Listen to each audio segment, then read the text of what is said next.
Hello, it's David, and I want to welcome you to this video. The video is for helping entrepreneurs who want to start their own business, to be successful and to have a lot of fun. I'm going to try and keep this video as short as possible. There's an awful lot of ground to cover. The background to the series of videos is I receive visitors at my website from the United States of America and the UK who are interested in starting their own business and running successful businesses, and that is what I do. I help them do that. I am not a lawyer, and therefore I cannot give legal advice. If you want legal advice, then you should seek the services of a lawyer. I'm only providing you with information here. Now, this video will cover different types of companies, including their pros and cons. It will cover sole proprietorship, general partnerships, limited partnerships. Okay, let's begin. There are many types of companies and they differ from county to county. Company types in the USA are as under sole proprietorship. Now, a sole proprietorship is one person doing business in his or her own name or under a fictitious name. The simplest way to be a business is as a sole proprietor. This is just a fancy way of saying that you are the owner of a one-person business.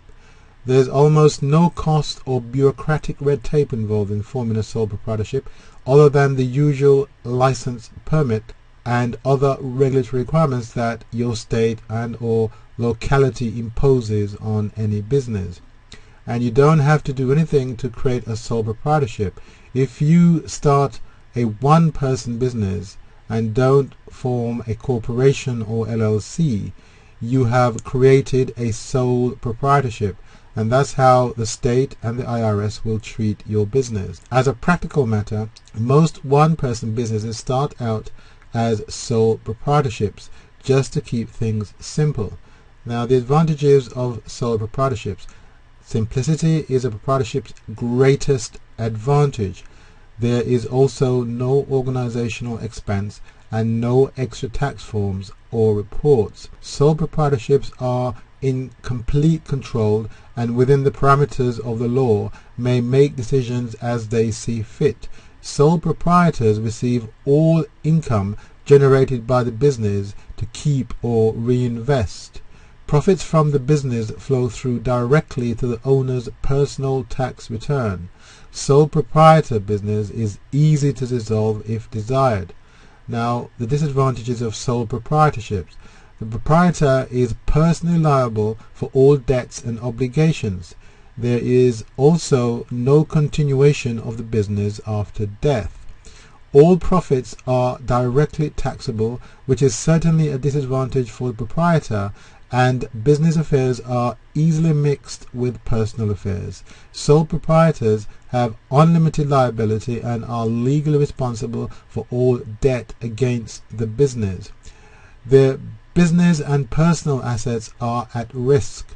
Sole proprietors are usually at a disadvantage in raising funds and are often limited in using funds from personal savings or consumer loans. Sole proprietors may also have a hard time attracting high-caliber employees or those that are motivated by the opportunity to own a part of the business. Some employee benefits, such as owners' medical insurance premiums, are not directly deductible from business income, only partially deductible as an adjustment to income. Okay, let's cover now general partnerships. A partnership is a business in which two or more owners agree to share profits and losses. If you go into business with at least one other person, you have automatically formed a general partnership, even if you never sign a formal partnership agreement. A general partnership can be started with a handshake, although it makes sense to prepare and sign a written partnership agreement.